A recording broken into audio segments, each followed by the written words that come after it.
Most of the time, whenever we look at dominant chords, we tend to think of a four-note structure: the root, the major third, the fifth, and the flat seven. But inside those four notes, we actually have two triads. The first one being the most obvious, a major triad starting from the root of the chord. But the second one is the less obvious one. We have a diminished triad starting from the major third of the chord. In this lesson, I want to show you how to build a groove for this example over A7 using these ideas. Let's take a listen.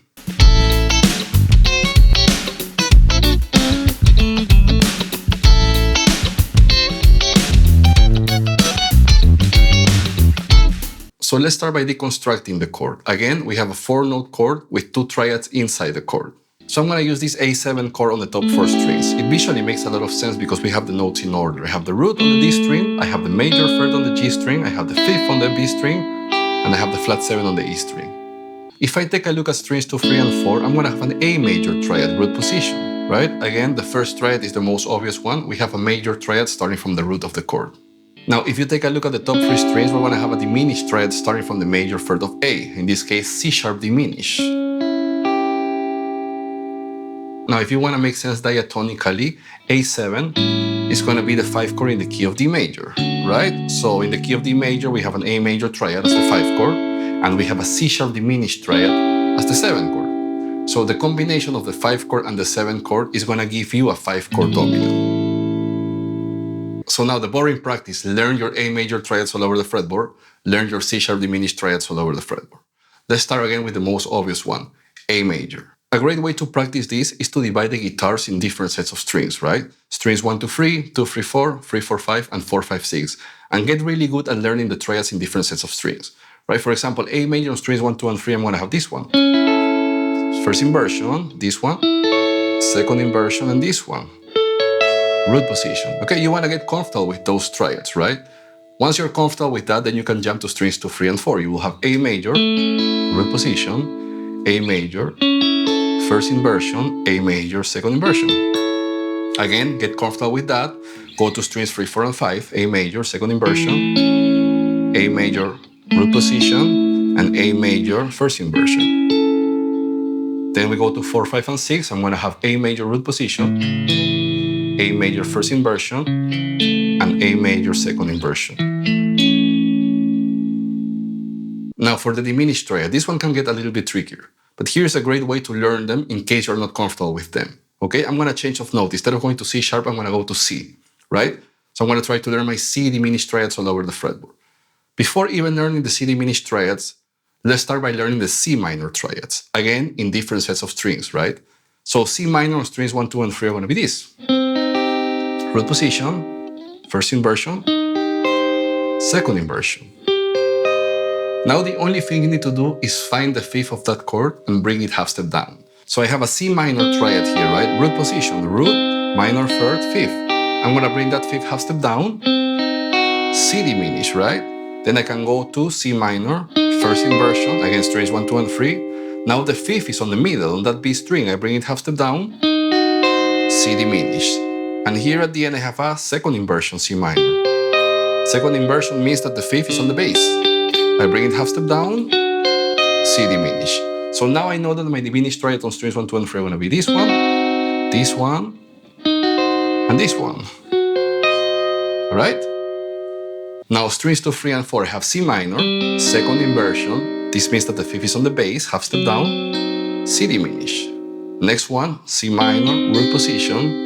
This means that the fifth is on the melody, half step down, C diminished. And the last one, C minor, first inversion. This means that the fifth is on the middle, half step down, C diminished. So now I have this.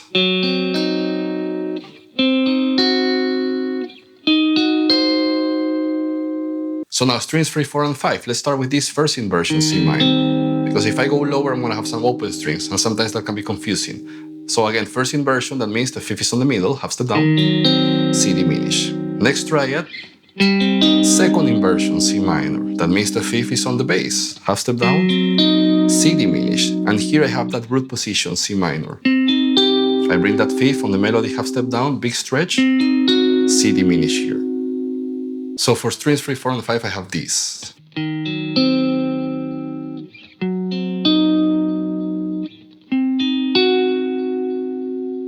And to finish, 4, 5, 6, I'm going to start with this root position, C minor. Again, big stretch, fifth half step down on the melody, C diminished. Then we have a first inversion.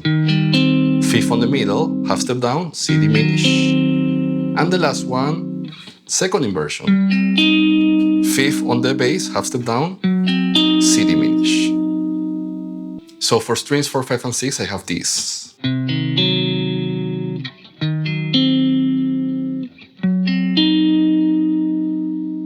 Now for our musical example, we're playing our A7. That means that we're gonna have an A major triad with a C sharp diminished triad, right? So we're gonna bring that C diminished triad half step up. So we're still in practice mode. Before we get into the example, we're gonna get comfortable with these shapes, okay? So once you know your A major triads and your C sharp diminished triads, you wanna start combining them, right?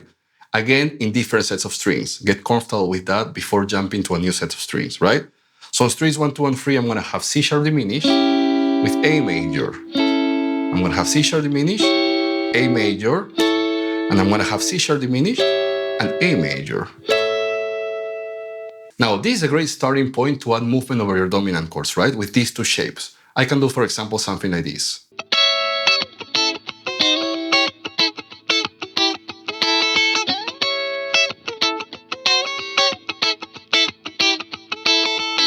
Okay, so that was just a combination of C sharp diminished here, to A major here, to C sharp diminished here, to C sharp diminished here, back to A major. Now try to do the same on different sets of strings, right? For example, on strings 2, 3, and 4, I have A major, C sharp diminished, A major, C sharp diminished, A major, C sharp diminished. Okay, now that we have the basics, we can go to my musical example, all right? You see that I'm mainly gonna be playing around A major and C sharp diminished, but I'm gonna use some other tricks that I always use over dominant chords, right? Like borrowing the 2 chord and the 3 chord over the 5 chord and so on. So I'm gonna start by playing this first inversion A major triad on strings 1, 2, and 3. And then I'm gonna slide from a half step below to this C sharp diminished, right? And again, C sharp diminished over A7. Then I'm gonna go back to A major, but before playing the A major, I'm gonna catch that 9, that B note on the 7th fret of the highest string to go to A major again. So far I have this. Then I'm gonna borrow some triads from the D major scale, right? I'm gonna bring that one chord, actually, the D major chord. Over A, I'm gonna have the root, I'm gonna have the 11, and I'm gonna have the 13th. Two really nice extensions to play over a dominant chord. So I'm gonna play D major over A, really cool sound here, and then I'm gonna do this classic blues move that I'm hammering on from the minor third to the major third. And to finish that first bar, I'm just gonna play a single note line, just the root and the flat 7. So for that first bar, I have this.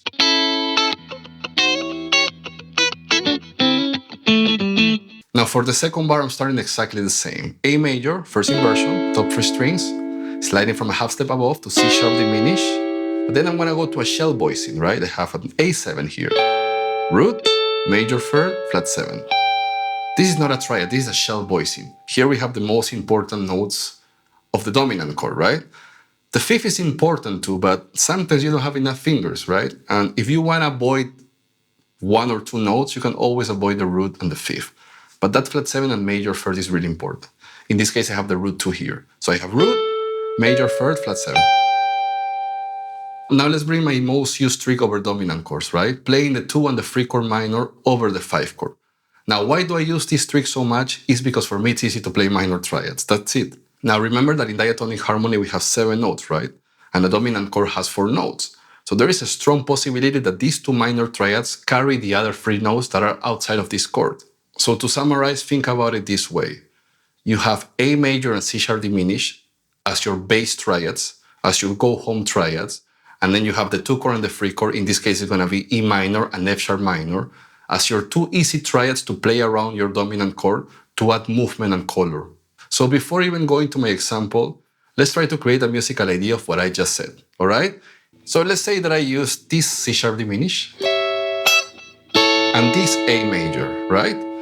And then I'm going to use F sharp minor, that is the 3 chord, and E minor, that is the 2 chord in the key of D, because remember A7 is the 5 chord in the key of D, and then I'm gonna go to A major, back home, right? So without adding some rhythm, And I'm gonna use the open E string as my, my home note, my A note. I'm gonna have this sound.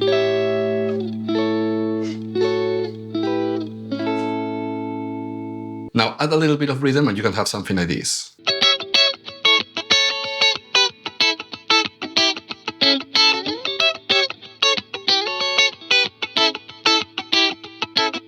Now, if we go back to my musical example, what I was doing is this. Starting in this shell voicing, A7, then going down to that 3 chord, F sharp minor, down to the 2 chord, E minor, and then again I'm bringing that 1 chord, D major, different inversions, 3s, 1, 2, and 3, right? And then finish it on this C sharp diminished triad. So at the end, really still I have this.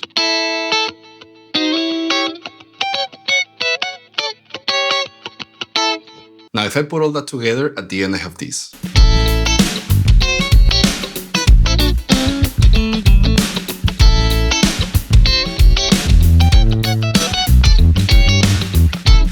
Alright guys, I hope you find that lesson useful. See you next time. Bye bye.